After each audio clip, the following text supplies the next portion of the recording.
Welcome to the MS Dev Show, episode 113. This week we talk with Harry and Yishai about NuGet. .NETCore is finally here. TypeScript 2.0 announced. And how someone cracked a keylogger and ended up in someone's mailbox.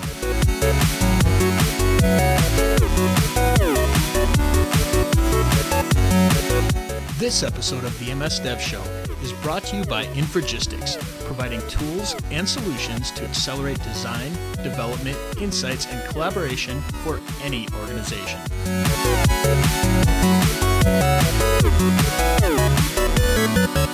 This week we have Harry and Yishai, NuGet Masters. Harry's the PM and Yishai is the engineering manager. Welcome, guys. Thanks. Hey, guys. Yeah, thanks for having me on the show. Yeah. Hey, Carl, what do we have for the Infragistics Ultimate Winner of the Week? This week, we got email from Louise Adelson Espon. Yep. And he said, hey, guys, I'm a little late to your shows. Too much stuff happening, but I can't let this episode pass without a comment. I was listening to your episode, Peer-to-Peer Using Tally, and you were discussing about using unit tests. First, I was shocked, too, when Jason said unit tests are dead. Maybe I said that, but either way, one of us did say it. I said it. I specifically remember it. And started to think about what I missed. At least now I know I'm not wrong. Coincidentally, this week I got a pull request rejected. This code was about creating unit tests for a project. The project is still in the POC stage, but it needed to move forward as tests are important. And he got rejected because his tests were dumb tests. They were just covered lines of code, and the manager said he was rejecting him because he wanted the test to become better. He didn't care about the code coverage. He said what matters is the behavior coverage. And this made him think a lot about that theme. And it started making sense. Our tests do not need to cover every line of code. They need to cover the behaviors. The other thing that he didn't know is Jason was colorblind. And last week, he saw a video about glasses to help people with colorblindness see it. And if we didn't know about it, there's a website. You can go to enchroma.com. It says they're a bit expensive, but if it works, it's a life changer. Yeah, so I can address all of these. So I did say unit tests are dead, and if you listen to the episode right after that, I actually said that I was totally wrong, because during the editing process, I was like, what the heck was I thinking? So anyway, I don't think that they're dead, and I think you're dead on. It really is about behavior coverage and just making sure that your code does what it do and or what you think it should do. And then also go back and listen to our That Conference episode from, I guess it's coming, it's about a year ago that came out. August 2015. Yeah, when we talked to Uncle Bob Martin, and actually we had a really good conversation at that point as well. And it's about, validating your expectations and then the fact that you will actually be faster at writing code. So your code getting rejected might have slowed things down in this case, but in the future, I believe that's actually going to speed up your coding, writing those tests around the same time. So yeah, I don't know. I was on something at that point. So I absolutely think tests are important. I guess my comment was really directed at, it just seems to me like people talk about it less, or like new things come out, and testing is always something that's just on the back burner. It's like, do this cool new thing. And, we haven't quite figured out tests first. Things like Angular are I guess, counter examples to that, where they built testing right in, which is really awesome. So hopefully that becomes, just more of a part of the development process right from the beginning. So yeah, test. Everybody listening should be testing. And then, yes, I am colorblind, and I actually knew about these glasses, and I have actually tried them. And I guess I have a couple comments. So first of all, pretty much everybody who listens to this show, whether you know it or not, actually is colorblind, because there are people that have, I can't remember if it's a cone or a rod, whichever one is for day vision. There are people on this planet, there's a small handful, I think less than like 10, because of how rare it is, that actually have an extra one, and they can see colors that you can't see. So guess what? You are colorblind. So if you ever wondered what it was like to be colorblind, well, you tell me, because I have people ask me like, what's that like? Well, you can tell me you are also colorblind compared to those other people. And guess what? It doesn't seem weird or anything, does it? It's just that people are, from my perspective, people are saying, look, those two things are different colors. I'm like, no, they look the same. And, things tend to blur together. Blue and purple, for example, colors like that. And whenever you hear somebody is red, green blind, that doesn't mean that they can't tell red and green apart. It doesn't work like that. So we could do probably half an episode on color blindness. I don't want to do that. But yeah, I did try those glasses. Some things looked really, very different to me. It was a really cool experience. I did go online after that and I started reading about other people's experiences and who they work for and who they didn't work for. And what's interesting is there are these videos where these people just start crying whenever they put them on. It's generally believed that most of those are fake, or greatly exaggerated, because I really don't understand it. Okay, so you're seeing a color that you haven't seen before. I'm not sure how that would make you break down and cry. It's not like the kids or the people that can't hear and then all of a sudden they can hear, or you're blind and now you can see. It's not like that at all. You're just seeing another color. If I had a piece of paper that was a color you hadn't seen before, you're not going to start crying. So I don't know. Those things sort of aggravate me. But yeah, I've tried the glasses. They're $350. I might get them at some point. We just moved, so we have a lot of expenses. I probably will purchase them at some point because they are pretty cool. So I guess that's all I want to say about that. That way we can get to the good stuff here. And my kids are yelling, of course. So there you go, Carl. Yep. So the first piece of news, I think, just has the coolest URL. So you can go to dot.net. So .net. Yeah. Which is cool, because I've actually been searching for stuff for this recently, and I didn't realize I could just go to that quick address. Yeah, so .NETCore was released. Yep. And that's pretty big. Yeah, and just so people understand, the .NET Core is released. The tooling is still in preview, which is fine. You can actually go out there and get started. I mean, the stuff works pretty well. I use Visual Studio Code. The experience in there is actually really awesome, with full IntelliSense and compiling and all that kind of stuff. So it's just an awesome experience in my opinion. And debugging. Yep, and debugging, which is great. Yeah, I mean the whole go to definition and the correct color coding, the debugging experience. It's great in VS Code, so that's super exciting. You could do it on a Mac or Linux or wherever. So it's really cool. Okay, Carl, how I cracked a keylogger and ended up in someone's inbox. So this was a really cool article. I just recommend everybody hitting the show notes up and reading the full article. This guy had, to be fair, he specializes in kind of, getting spam, getting vulnerabilities and kind of looking at them. But he had gotten this spear phishing email. Mm-hmm. In there was a document, and in there he kind of opened it up using a hex editor and noticed, it said .doc, but it really wasn't. And he kind of just kept digging in, and he shows you exactly, how he digs in. And these are all using tools that, if we're not familiar with them, you can visualize them in your mind, what's going on. And these are all just using straightforward concepts you can follow along with. Eventually he got into some code where he was able to disassemble into some C# code. And he was able to see some hard-coded strings with usernames, passwords, and email addresses. And he was able to actually log into the person's email address who was trying to put a keylogger on his because it was like emailing, because it was emailing the stuff to the guy, right? That's why so it is information. So it was trying to set up a keylogger, and it was going to email everything back to this email account as one of the defaults. And it's just really cool how he was actually able to get back in. And it wasn't just like right away, but it was an email address that was forwarding to the real one. He was actually able to get into the real one. So it was just really cool how he went through this story, and he actually shows the code, the disassembled code, and what it looked like. And I just find these kind of stories insanely interesting. Plus payback is fun. Absolutely. Okay, so there's two quick news articles here about TypeScript, and then we'll almost be done with the news section here. So I'll go over this real quick because we'll have a link to these in the show notes, and I want to get talking about NuGet. But the first one here is called "I Was Wrong About TypeScript, and Here Is Why." And it's basically an article about how awesome TypeScript is, talking about some of the features in here. And I love TypeScript. What's really cool about it is, talking about the benefits of type definitions, which, by the way, will also benefit you in JavaScript, which is pretty cool. So I think TypeScript has just helped out the JavaScript community as well, making it so that when you're using another component, you can actually get additional IntelliSense because it's strongly typed.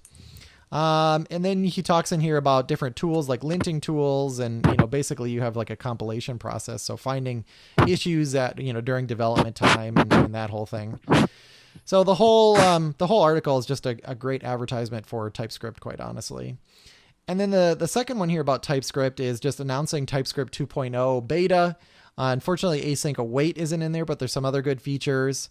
One of them in here that I think is really interesting is non-nullable types, and it's really interesting that it's basically like a global flag, which makes sense. I don't know how hard it would be to like retrofit an old project, but you can make it so that types in general are not nullable. So if you have a string, it can never be null, which makes your code way easier because you don't have to sit there and always check it. So there's just some additional safety nets there in place as far as nullable types. Let's see here. What are some of the other things? Easier module declaration. So just making it easier to define types from external libraries and things like that. Going back to the typings that I talked about before, you can bring in like a signature essentially for like Angular, and then you'll actually get IntelliSense as you're coding, which makes working with those libraries way easier. So they made that easier to define those types of things. And I'm sure there's even more features in here, but this was just basically the announcement that's saying, hey, it's coming, it's going to be exciting. Start getting excited about it. Let's see here. Oh, and then that was it for news. So let's just jump into NuGet because that's really why we're all here.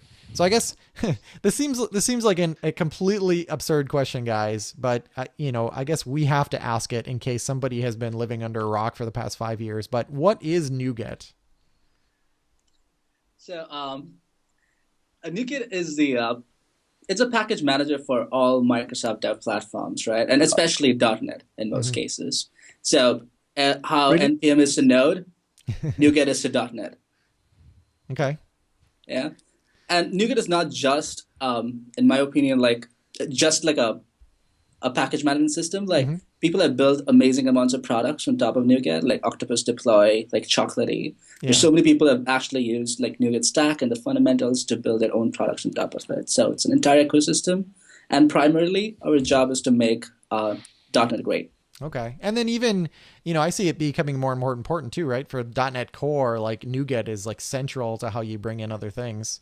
Right. And how because .NET Core is sort of, it ripped out, all of the stuff that, there's like the base and then there's all these pieces that you put on top of that. And NuGet is really central to that, right?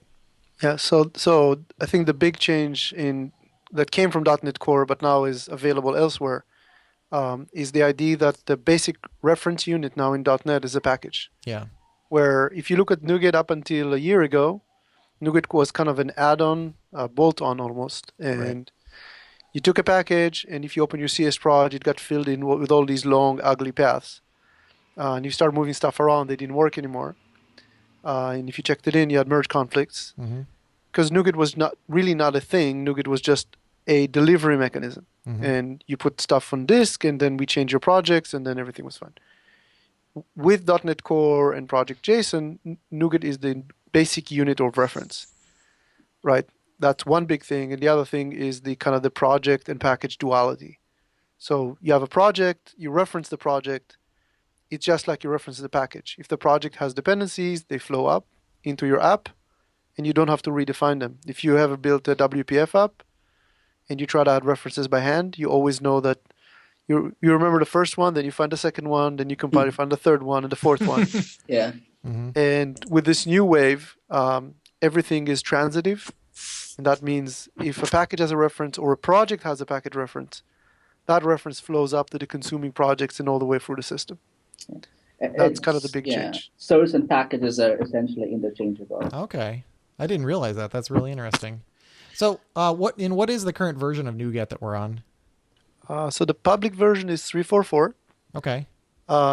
The preview, so you talked about preview tooling. So NuGet is kind of revving with the ASP.NET and .NET Core. And the version that supports that is 3.5 Beta 2. Okay. Both of them, so one of them is available in Visual Studio. In the other avenues you see them, if you ever type .NET Restore, what you're actually doing is calling NuGet under the hood. It's just a very, very thin wrapper that calls the NuGet command line cross-platform command line tool, and then passes all the parameters in. So we ship with .NET, and obviously we ship NuGet.exe. Okay. So is there a difference then if I Well, I guess there isn't, because you said it's basically just an alias for those other things. So, I mean, should I live blissfully unaware and keep using .NET Restore, or should I be running the NuGet command line? So at this moment, this is a great question, and we get asked that a whole lot. Okay. In general, you can think about .NET Restore as a subset of NuGet.exe. For example, and here's where it gets a little bit interesting. So imagine you're running on a Mac and you just have 2 projects. Mm-hmm. There's no MS Build in the picture. .NET Restore will work very, very happily with you. If you run on Windows, you can now reference a CS proj from an X proj. So you can have a .NET Core app, but you have your old CS proj. And I don't know if you guys know, but you can use this project JSON and this type of restore and this cool thing about how things flow up and how things don't change your project in a regular CS proj. If you did file new UAP app, you'll see how it works, and we actually support it across pretty much almost every kind of project today. At that point, .NET Restore does not understand MS Build, and it cannot understand the reference, the project graph, and it doesn't know what to do. Hence, at that point, you'll use NuGet.exe. And the plan is to, going forward, is to consolidate all that as, now MS Build is going to go run on Unix on Mac, just like the rest of .NET. And now eventually, the long-term plan is to have one utility that works everywhere. Okay. Yeah, it was nice being able to type in .NET Restore, but yeah, that would have actually what would have been kind of cool. And, I don't know what I'm talking about, but I'm just thinking it would have been kind of cool to see like calling and actually see what command line it was calling, because then I probably would have ultimately transitioned over to that. Mm-hmm. Okay. Yeah, before we go ahead on this, I just wanted to say one thing. Like, we talked about where NuGet is available. Another thing, like releases that we have, they have a NuGet beta channel. So you can go actually add the It sounds like channel. you're in like a tunnel or something, by the way. I don't know what happened Seriously? there. Yeah. Oh, yeah. Is this better now? Yeah. Oh, Yeah. I wonder if it's recording. Yeah, you're fine now. Is it better now? I think it was where you were resting your hand or something. Yeah, where's your hand right now? Bad again. Bad again? Yeah. Is it- It's whenever you put your hand down. Oh, interesting. Is this better now? Yes, No? you're touching something that's doing it. Is it okay? Yeah. Yeah. Just don't move. Oh, I'm not supposed to touch the, like the chair's handles for some reason. Yeah. Just keep your hands up. Yeah. So I was saying that we have like a beta channel that you can actually subscribe to today, where all the beta builds go out and it gets updated for you in Visual Studio. You can go install your update. That way, if you really want to stay current, we really recommend it for folks who have like package authors who are constantly updating, upgrading to new versions. There's a bug fix that they want to get their hands on today and don't want to wait for an RTM release. So you can actually do that today. Okay. And So- yeah, we have a link for that on our website, and also we have a distribution channel. So if you go to nougat.org/downloads, you can find all these various downloads and NuGet.exe and the extension on all various versions of Visual Studio, betas, non-betas, all that kind of stuff. And I think one pretty cool thing that the Visual Studio team did for us is now NuGet automatically updates. You no longer have to go and install the next Visual Studio Update 3 or go to the extension gallery to get a new version of NuGet. It just comes down, and it solved a lot of problems of people just being stuck on old versions and not able to consume new package features. Okay. So now everything just revs. When does that process actually happen, or do I just not worry about it? It's just always up to date. It's typically always up to date, yeah. Okay. Since Update 2 introduced the feature and Update 3 made it even more proliferative into more users, Okay. you just get new versions when you restart Visual Studio. Okay, cool. So it sounds like with NuGet 3, NuGet is a lot more essential to the development as experience. Can I even develop my app without using NuGet anymore and still target the newer technologies? Probably not. Probably not. Oh, I mean, probably Well, yes. that's fair. Yeah. Let's be honest. If you're dedicated hard worker and willing to download things and install them If and you not enjoy reference yourself, pain. Yes. do that. Yes. Yeah. Well, I'm just imagining, you have a developer who's been working on some, old brownfield application. They've been, maintaining some web forms app and just want to get started on something new. I'm just thinking, from them, they might not want to have to figure out NuGet as well. But it looks like, this is just baked in so much that it's just something we're all going to have to, get used to that flow. Correct. Well, think about it this way: the brownfield developer, which, I mean, take me. I was that guy 5 years ago when NuGet came out. I'm like, what's wrong with you guys? We take a DLL, we check it in, and why do I need all this NuGet nonsense, right? I had exactly the same. Although I worked in the NuGet client these early days, and I don't want it. It's just pain, right? But if you look at it today, it's when you try to add in .NET Assembly, we have so many kind of portable frameworks, and what are you targeting, and what DLL you need to find, and what reference you need to add. There's actually a lot of discovery that you need to do. And if you look at new libraries, they're broken down small. So let's take an example, MVC. If you went to MVC5, MVC5 is pretty much one DLL, all of MVC. I want to build an application, but I want to use small pieces of it. I worry about memory footprint. I worry about performance. I just want to get bits and pieces and smaller, fine-grained dependencies. You can do it manually, but it's a really, really hard work to figure out all the dependencies, what worked with what, how do you express that, and you have to end up adding 20 assembly references. Yeah, you're right. I mean, the world has changed, right? I remember the days when I'd write all the code, and then maybe I'd bring in like Infragistics or something like that, and I just shove in this, and it was actually back then it was frustrating because you like would run an installer, right? And then you'd get like this huge toolkit. So it was like my code plus maybe one toolkit or two, and I would just manage those things. And today it doesn't work like that. I want this little piece of functionality from here. I want this algorithm from over here, and that's just how the world is now. And yeah, there's another very interesting aspect with the kind of the shift for people moving to Git from things like TFS. Git doesn't like you to check in binaries. It really kind of messes up the repository. Your payloads become bigger and bigger and bigger and get out of hand. So although we actually don't recommend anyone checking in NuGet packages or checking in DLLs, even if you're in TFS, once you move to Git, that became a much bigger issue. I don't want my dependencies. I don't want these huge binaries that rev regularly to be checked in and just grow and grow and grow my repository. Absolutely. So NuGet also helps you resolve that. Okay, cool. So I know NuGet version 3 has been out for a little bit now, but what was new in that? Because I noticed there was sort of a big transition there. I know for a while like Xamarin wasn't supporting version 3, so there was a little bit of pain. But like, what was the big shift there in version 3? That's a great question.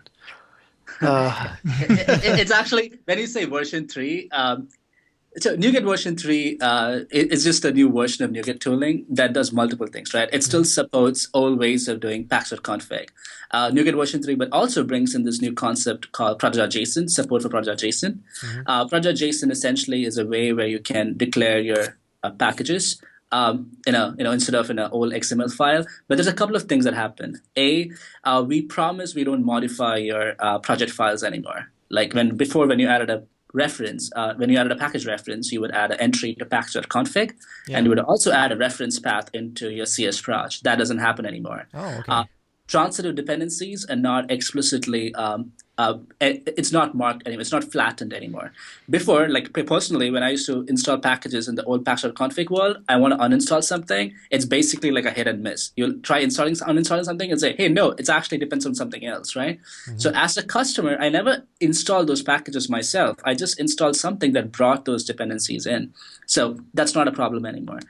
We don't let run any PowerShell scripts other than init ps1. This kind of prevents anybody from trying to, like the keylogger question, right? Somebody could easily write a keylogger that screws up your project or runs malicious stuff, and we don't allow those kind of things anymore. That's good. Yeah, and as Yishai mentioned, a lot of things flow up transitively, so things become much easier. It's much easier to manage. It's way more faster than package.config. There's no merge conflicts. So a lot of these really good things happen in project.json. And a lot of people don't understand.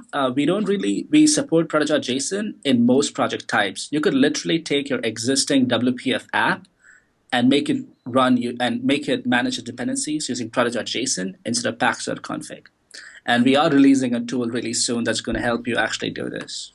So for example, for the NuGet development itself, for my team, we've been struggling. We use packages config and we felt the pain. NuGet used to be pretty much one DLL and then like 4 little different apps, NuGet.core and then 4 more DLLs, so it was manageable.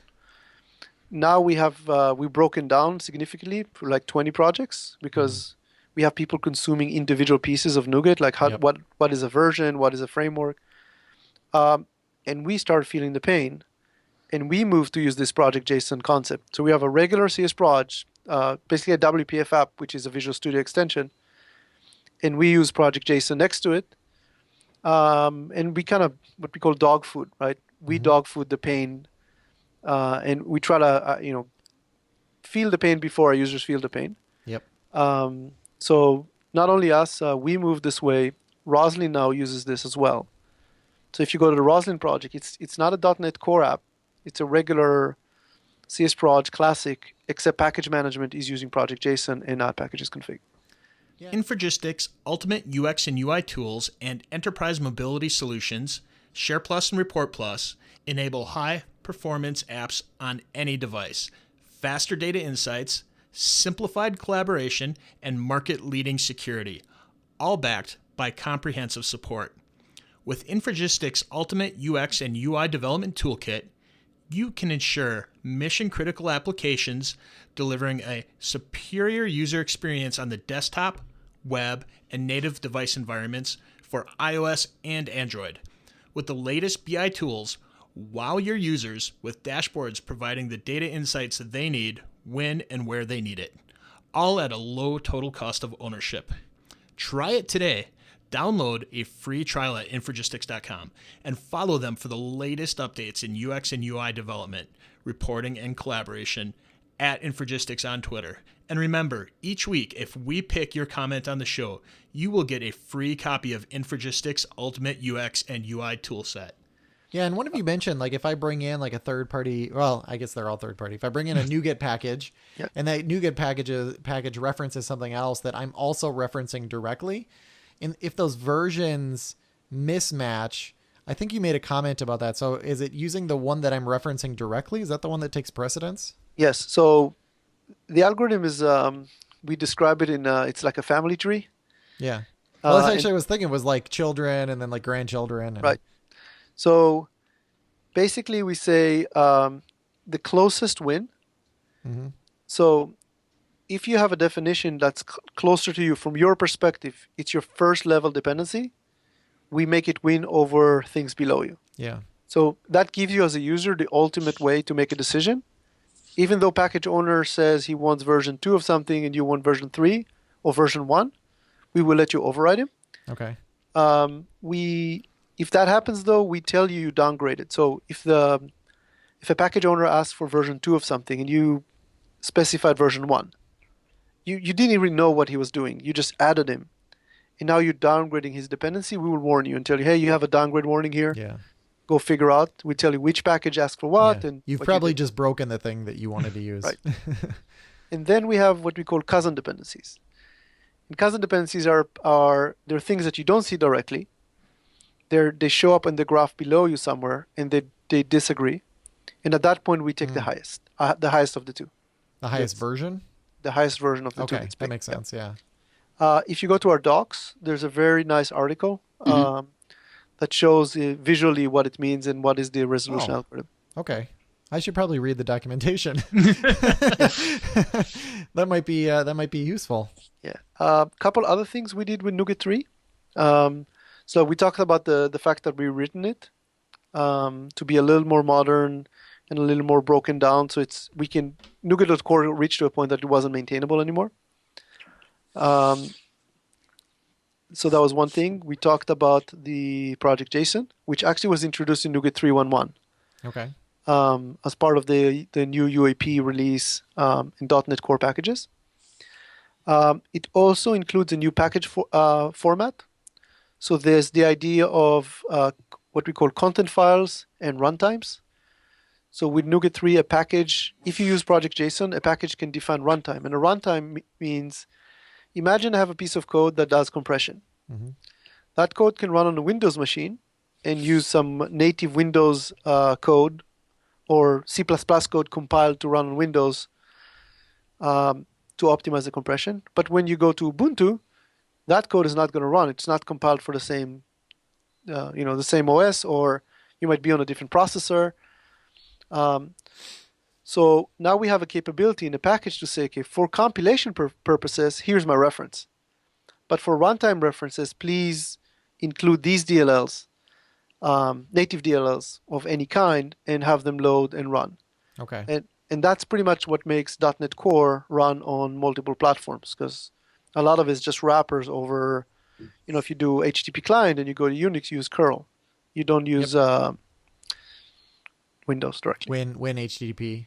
Yep. I was just talking to those guys about this like this morning, so it's very timely. Correct. Yeah, and I ran into that same issue with like NPM, right? So with NPM, I was referencing a serial port library, and they hadn't it worked fine on a Mac. I come over to Windows, and they hadn't written the like the Windows serial driver yet, the C++ portion, and then eventually they did, and I actually didn't change anything. It just started working one day. It was pretty cool. Right. Yeah. So one of the stories, there's actually two interesting stories here. One is exactly the story you're talking about, where things actually light up when a new version comes in. The other story is one of the tacts that the .NET team is taking is have a default implementation in the IL layer.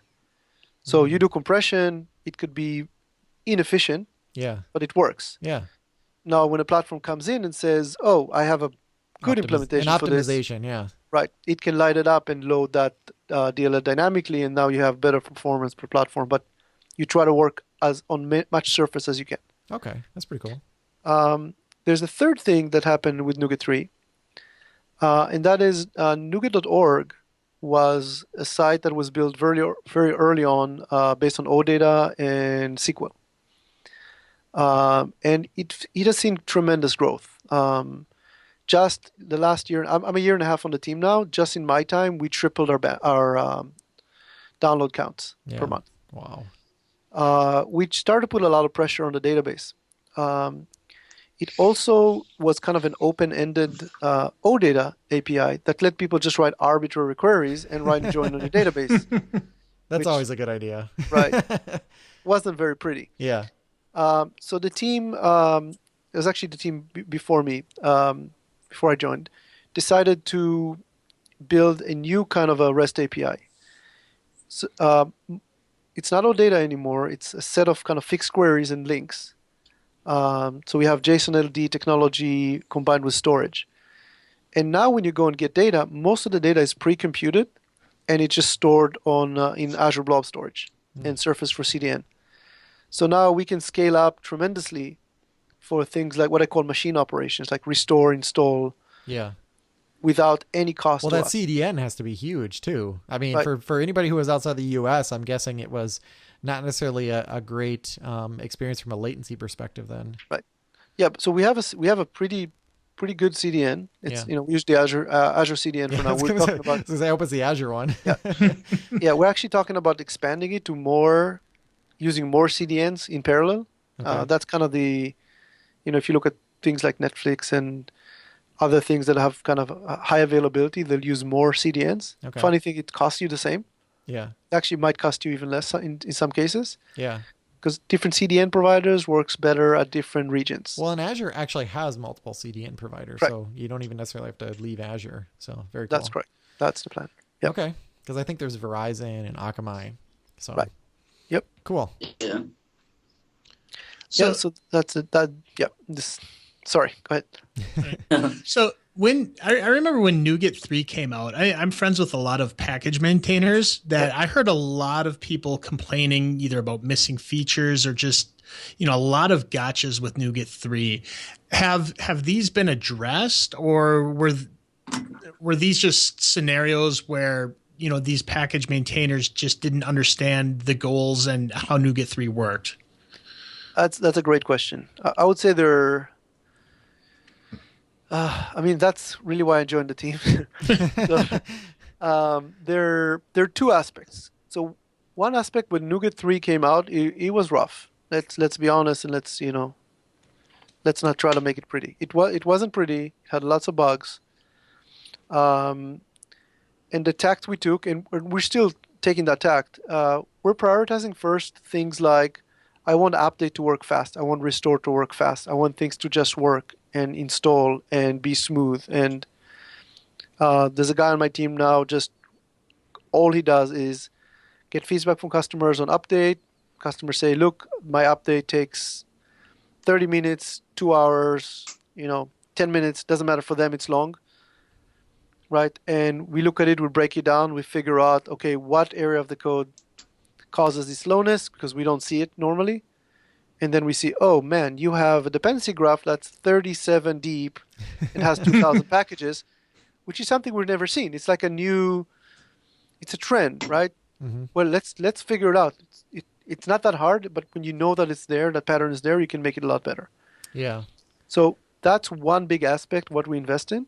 And then, bugs, this was missed, this got dropped, we go and add it back. That's kind of the risk of doing a rewrite. The other aspect, which I think you're alluding to, is in NuGet 3, we did drop quite a few features on purpose. We think some of the features were a mistake. They became a convenience and a crutch. And with NuGet 3, with Project JSON, we decided to drop them, and for a good reason. And let me maybe enumerate a few of them, like what's coming back and what we don't think is coming back. So one thing that people had is they had the install PS1 script. So you took a package, and you put in a project, and you run a PowerShell script that runs within Visual Studio. Incidentally, these scripts break every version of Visual Studio because they just use anything that Visual Studio supported.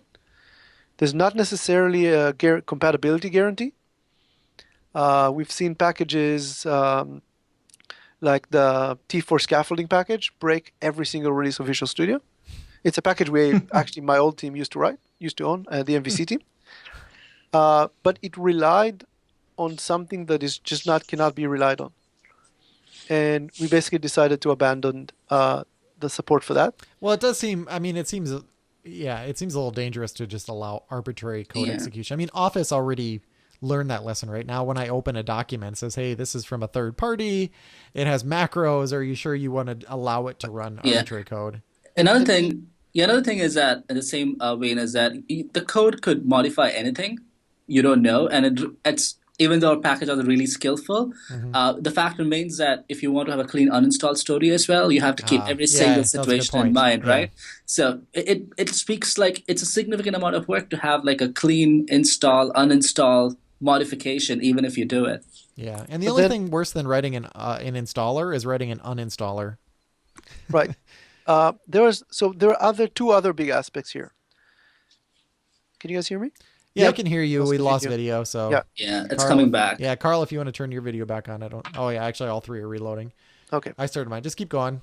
So, there are two other aspects here. So one was the principle where we don't want NuGet packages to change your project. Basically, I wanted the ability to install a package into a project without touching the project, because see what happens today. The install PS1 runs within Visual Studio.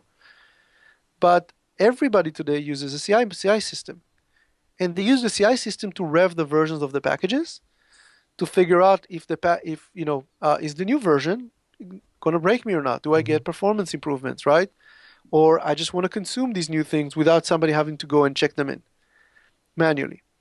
The problem with that is as soon as you have things that rely directly on Visual Studio implementations, these things just don't work. You have to have Visual Studio installed on the CI machine, and that just doesn't work for people that go to, CI machines that don't allow them to install dependencies, or you need multiple versions of Visual Studio on the same machine all of a sudden. So there's a lot of people that just roll a new CI image every time they build. You can't really do that with Visual Studio. So that was one aspect. The other aspect is with .NETCore, we want .NET to work universally on Mac and Unix, right, and Windows. There is no PowerShell install PS1 Visual Studio over there. Right. And there's never going to be one. So we moved to that mode where the only change you see from the package is that one single line in Project JSON. That's the only change you're going to see when you rev a package, and everything else just happens. Write temporary file, write some files to disk. There's an MS build task that picks them up, or a .NET Core build system that picks them up, and that's it. So that's why install PS1 was removed. Okay. Very similarly, content was removed. So the problem with content is pretty much the same. You can add the content, but you don't know when to remove the content. Because there's no more explicit install operation in NuGet. There's just a restore operation. So content just can't work in that mode. You can say that you want to install content once, but the second time it just doesn't work. So for that, we did address the feedback. I don't think we addressed every single scenario yet. But what we let you do now is we created a kind of a side-by-side feature called content files. What content files are files that get added to your project dynamically, but they don't change your project. It's just MS Build adds them. Okay. The cool thing we did with that is now you can do language-based pivoting. So imagine a lot of people do source-based packages. I think SQLite was a great example of a package that was, I just want 2 files of source. I don't want another DLL. I don't want the extra cost.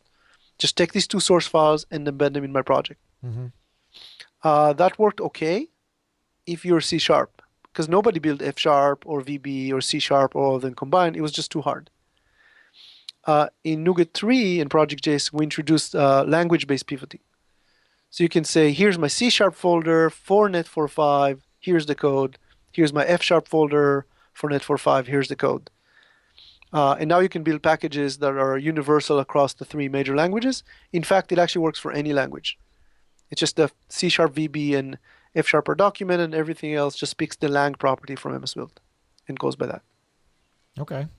There's other small things we haven't yet finished, but we're listening. And yeah, I mean, it makes sense whenever we hear it from that perspective. I mean, it's tough whenever you own a NuGet package and like somebody does make a change like that, but you know, it sounds like there's some good reasons. One of them was the security of it, and then these more complex scenarios that you talked about. So it sounds like it should have really never been turned on in the beginning, but you know, the Band-Aid's been pulled off, so here we are. Yep, pretty much. So are we going to have one question I want to have, because there was this like NPM apocalypse recently where like things, you know, there was this whole thing that went down where people were pulling in NuGet packages, or not NuGet packages, they're pulling in NPM packages that did things like pad left on a string. So somebody unpublished that package, and then just like everybody's build broke, and it wasn't even that people were necessarily using that directly. It's that they were using a package that was using that, and just the world basically ended that day. So are we going to have that with NuGet? No. Nope. Nope. So from day one, right, I think we made a great decision that, packages don't get deleted on NuGet. Yeah. You can unlist them. That means you can't find them on search or something. Oh, okay. But if your existing package had a reference to a version, you always get it. There are extremely rare cases where we delete it, and that has to go through our support. Okay. Nobody can just go and delete things that way. Yeah. Like if I check in, you know, my password or something, or well, it probably even has to be worse than that. It's actually, you gotta really it's very high bar. Yeah. We very rarely do it, and only for very, very good reasons. Okay. And we also make sure, for example, if that package is being used by a lot of people, no way. Like, we're not going to delete it. We're going to try finding a really good a workaround or something that'll help the customer. But we're not going to delete packages that have high download counts, because it's just going to break so many people tomorrow. Okay. Yeah, I mean, I think there was, in my time here on the team, there was one time when we deleted a package with quite a few downloads, but that was a rights infringement kind of thing from a big company. I don't want to mention their name. And even with them, I think we spent 2 months with them debating this and asking them, pleading with them not to get to the legal state. And when it got to the legal state, we had to give up. It got deleted, and they got huge community backlash. And it was very, very quick that the package came back. Okay. But it wasn't anything like, we're talking about packages with tens of thousands of downloads, nothing as big as this one. Yeah. Yeah, you need bumper stickers that say NuGet is forever. Yep. We're actually building a feature now to help people. We find people just accidentally push packages to NuGet. Yeah. So one of our big investments right now is a feature called NuGet staging. And the idea is we want you to push by default, not to NuGet.org. You'll push by default to NuGet staging, Okay. which it means you pushed it, you can test it, you can validate it, and then you push a button and it gets merged. Think about it like a GitHub PR. Yeah. And then merge. Well, and I think one thing that a lot of people don't realize, a lot of devs that I talk to, is like a NuGet server can also be a file share, right? So like even your stuff locally, you can actually take your NuGet packages, your local NuGet packages, throw them in a folder, go into Visual Studio and add that folder as a source, and you can reference those in other projects. So you don't necessarily have to like go make this package public, right, or set up a private repo. Like you can literally just put it in a folder and point to it, which is pretty slick. That was a good decision. That's actually another really, really good point. We do see people that do that, and it works very well until you get to few hundred packages, where it starts slowing down, because what happens is we have to crawl through the content of the zip files to figure out what you have. If you go to our blog, we have a really nice blog that we worked on with Andrew Arnott from the Visual Studio team. They had 40,000 packages in a folder, and it took them many, many minutes to install a package. So there's a new command in NuGet.exe called NuGet-exe init. So drop your packages in the folder, like you just said. Yeah. But then run NuGet-exe init on that folder. Create a new one that is restructuring the packages. Basically, it expands out the new specs and it organizes by ID and version. Oh. So now we can go straight to the package, and it's way, way, way faster. That's cool. Okay. That was such a good one that the video started back up in Skype. Yeah. Okay, so I know we got to wrap up here. So I guess, is there anything else that you guys wanted to make sure you mentioned before we let you guys go? As we mentioned, right, there's a couple of new features coming out. For example, the NuGet upgrader that's going to make it easy for you to move from packages.json to product.json. Okay. We are going to respond on the expiring API keys blog post very soon. It was a little controversial, and like Yishai mentioned, our communication was not good at all in that post. We failed to explain why we're doing it, and hopefully we'll correct that really soon and send out a blog post in the next week or so that explains everything. Well, no, it's great that you guys are transparent, though. Yeah. Anything else, Yishai? Yeah. The last thing is, so our focus going forward in this year is mostly around finishing the .NETCore, taking the tooling from preview to RTM. Okay. It's quite a big investment. So we know there's a lot of people asking for us, to the filing bug, doing great job. Please keep doing that. Give us as much details as you can on the bugs. We're seeing them. We like them. They help us tremendously. If you can help us with repros, a bug that says this doesn't work is good. A bug that says this doesn't work and here's a sample of how it doesn't work is much, much better. That's great help. To me, that's as big as a contribution, code contribution. You're helping yourself and you're helping the product move in the right direction. The only thing I can say is sometimes some of these bugs just don't reach high enough on the pile of things we have to deal with. Yeah. Remember that NuGet is open source, and if you're interested and have the capacity, come on, jump in, go to github.com/NuGet/NuGet.client, and you can help with the code. Awesome. Similarly, if you can just go to our docs. If you go to NuGet Docs is an open source project as well. Just scroll down to the bottom. There's a link. Click on it. It will take you to GitHub. You literally just type right there in GitHub and submit the PR, whatever you want changed in the document. Yep. I always recommend that on the show. So Harry, where can people find you online? We're both available on Twitter. Okay. Ygalatz, right? YGALATZ. Yeah. And I am dev at Mike. Okay, perfect. ATMIC. Okay, and then obviously there's NuGet.org and docs.NuGet.org. And feedback at NuGet.org. Okay. Yep. And there's the NuGet Twitter handle. Yep. We are everywhere. And we have GitHub, and we really appreciate if all the bugs go to github.com NuGet home repo. We work a little bit differently than .NET and ASP.NET. We have a single repo for all client bugs, which is NuGet home. The code is not there; it's just There's multiple Okay. repos for code. All the bugs are on home. If it's server issues, github.com/NuGet/NuGet gallery. So the Okay. server team doing the ops and responding super quickly to any kind of down events or my package hasn't published, that kind of stuff. Okay. Awesome. Well, thank both of you for coming on the show. This was awesome, and it's really cool diving into technology that I guess sometimes personally I take it for granted, but it's it's something that's so useful. So really appreciate your work, and thank you for coming on the show. Yeah, thanks for having us.